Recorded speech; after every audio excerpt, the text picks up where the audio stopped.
You want me to put that on my Tudor?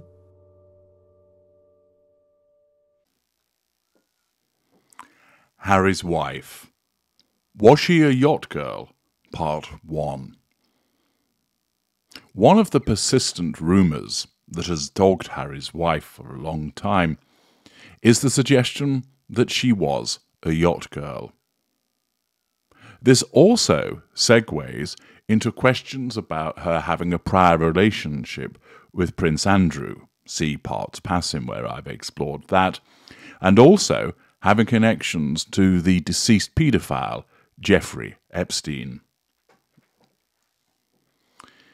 This rumour about Harry's wife, of course, is a most murky one. And in order to examine the likelihood that she was one, we need to look at, is this something that a narcissist of her sub-school would engage in, and also her cadre? What a yacht girl is, and to look at whether her personality and character fits with that, and also, of course, any evidence that supports that she engaged in this. What is yachting? Well, Stylist magazine, in an article by Amy Beecham, explained that yachting is about more than being paid to party. It's Hollywood's murkiest open secret. It's been happening for decades, but ambitious young women continue to be endangered in the pursuit of fame. Now, that, of course, immediately fits with Harry's wife. She exhibits ambition. Not ambition to build an empire through honest labour, but ambition subconsciously to pursue the prime aims. She wants to be able to control as many people as she possibly can, and thus draw fuel from them, acquire those character traits, and of course lots of residual benefits. Her ambition is to make a pile of money and be hugely well known.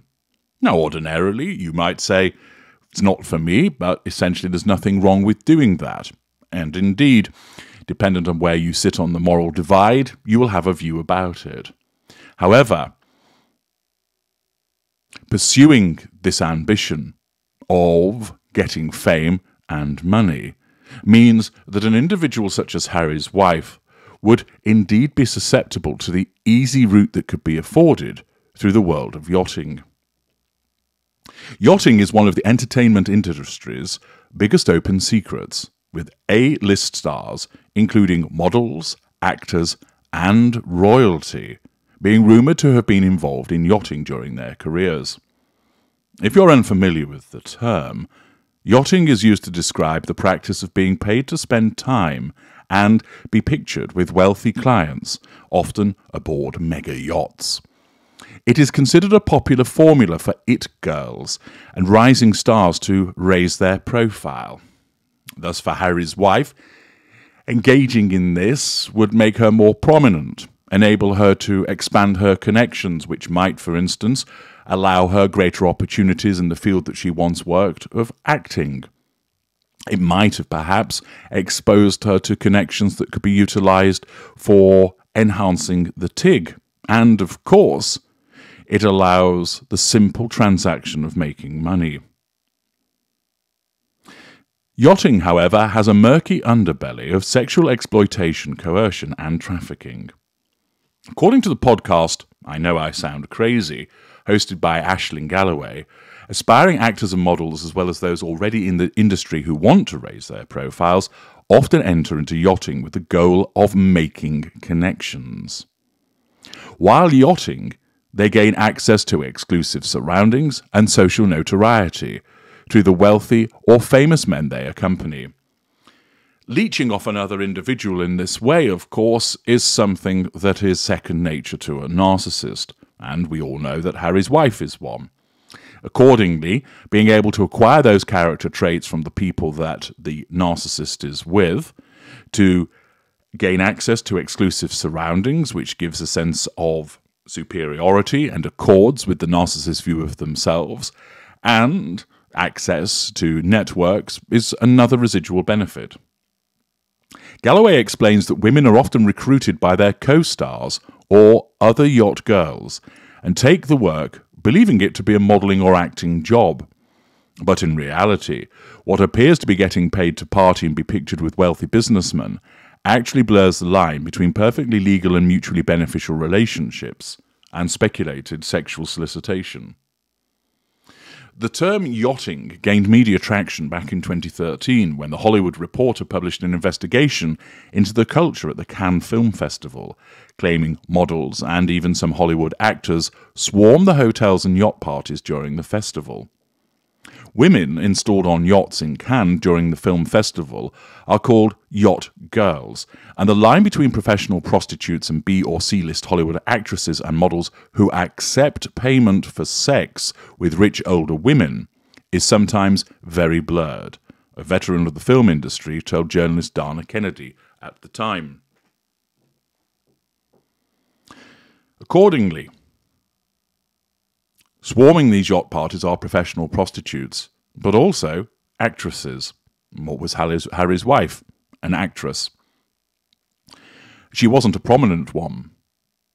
She would be deemed to be described as the struggling actress, and therefore with bills to pay and wanting to make money, therefore it's an environment that would appeal to her, leaving aside, of course, what her narcissism seeks.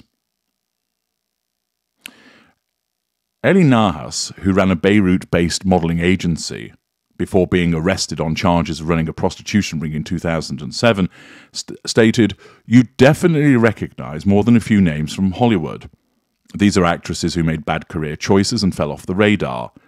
They tell themselves what they're doing at Cannes is okay, that they're just on dates with rich men, when the reality is they're doing what prostitutes do, but they like the money." That self-delusion, of course, can occur outside of a narcissist, but invariably, such a level of self-delusion would be more common with a narcissist.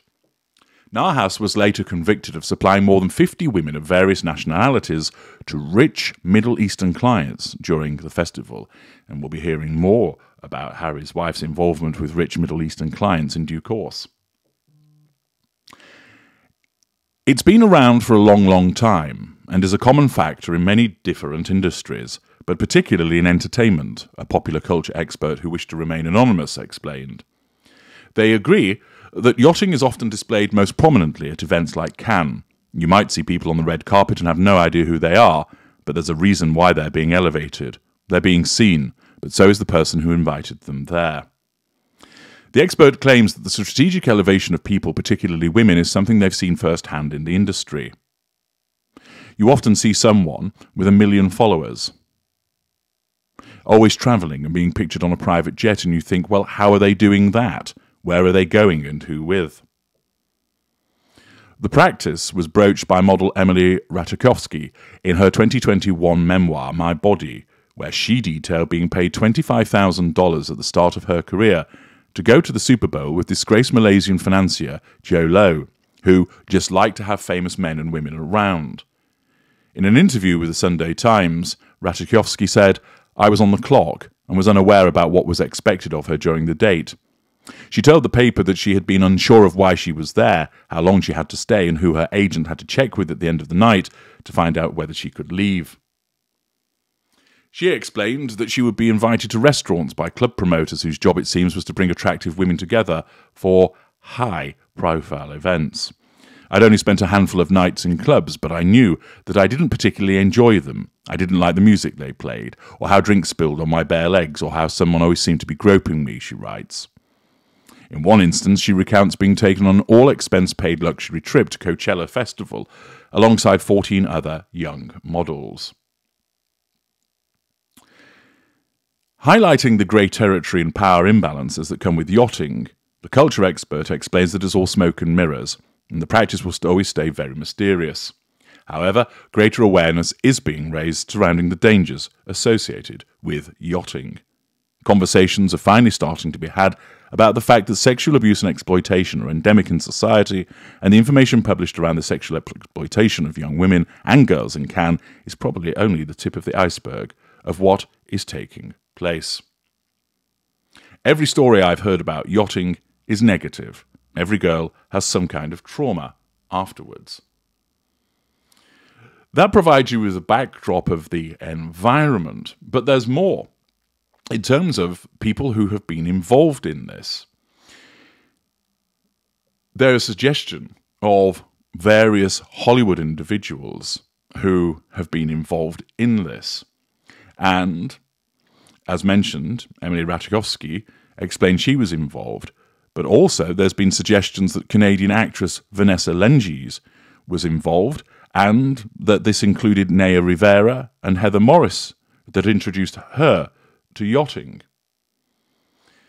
That Ratajkowski also suggested that other individuals have been involved, and she posted a video back in 2017 potentially outing Bella Hadid and Hailey Bieber as yacht girls as they danced aboard a yacht during that year's Cannes Film Festival. The article also makes reference to the fact that people have accused Harry's wife of yachting, and has pointed to old photos of Harry's wife on a yacht as proof that she is a former yacht girl. It's also been suggested that she, as a former actress, was available to rent. It was stated by a post of Yacht Girl, if you see a B actress post scantily clad photos of themselves on social media, this is often a com to them that this person is available to rent for a weekend of yachting, typically worth $30,000 for the party. And then references Harry's wife. Harry's wife's close friendship pre-Harry with actress Priyanka Chopra has also led to some guess that Chopra once yachted as well. Accordingly, various rumours swirl around about who has been involved in yachting, which includes the suggestion that it involves Harry's wife also. That sets the scene, therefore, in terms of what it is, the environment that it generates, and some disclosures about the type of people that are involved in it. But would a narcissist be involved in something like yachting? Well, the short answer is absolutely. Why would that be? Well, of course, the main one is money. That is a huge residual benefit. Not only is Harry's wife, as a somatic narcissist, greedy when it comes to the issue of money, but also she would fall into the category, as I mentioned earlier on, of being a struggling actress. And therefore, with a lifestyle that she wants to have, with bills that have to be paid, all of that requires money. And there would be a combination of her narcissism driving her to try and make money whatever way she could, as a consequence of needing it to fund that lifestyle, but also just to lay her hands on it because of the other benefits that a narcissist receives from gaining money. Harry's wife is a somatic narcissist. One of the key aspects of a somatic narcissist is the use of sex. Read my book, Sex and the Narcissist, to understand more about that, but sex is a major weapon of seduction. And we know that she'll have used plenty of spicy poontang to ensnare Prince Harry. His comments about she's so hot when his friends were telling him that she's a bit of a nutter and that she will let you do anything clearly shows that he's often been thinking with little Harry. It therefore is clear that someone such as her as a somatic narcissist had no difficulty in regularly putting out, which of course segues neatly with what a yacht girl has to do. She's a moral-free zone, lacking a concept of guilt, shame, or conscience. She has think nothing of involving herself in such activities. Her narcissism would cause her to validate it by explaining that it was her body and she can do with it as she pleases. It naturally enables her to control those around her, draw fuel from them. But the most important aspect of it to her would be the opportunity to plug into connections, the powerful and the rich that she's fraternizing with, and, of course, lay her hands on that all-important money. Accordingly, a somatic narcissist, such as the type of Harry's wife, would very much be drawn to such an environment. She works, or at least worked, in the entertainment industry as an actress, which is a fertile breeding ground for yacht girls, as I've explained by reference to the earlier articles. Accordingly, this creates very much a backdrop that she was likely to have been involved in yachting activity by virtue of the similarities between what she does and those that were involved in it, and also that her narcissism would have no difficulty whatsoever, and indeed would want her to engage in such activity because of the rewards that it would provide. Having set that scene and teeing up the scenario very nicely, we will now examine in part 2 the evidence that exists that may well support the fact that she was indeed a yacht girl. Join me there.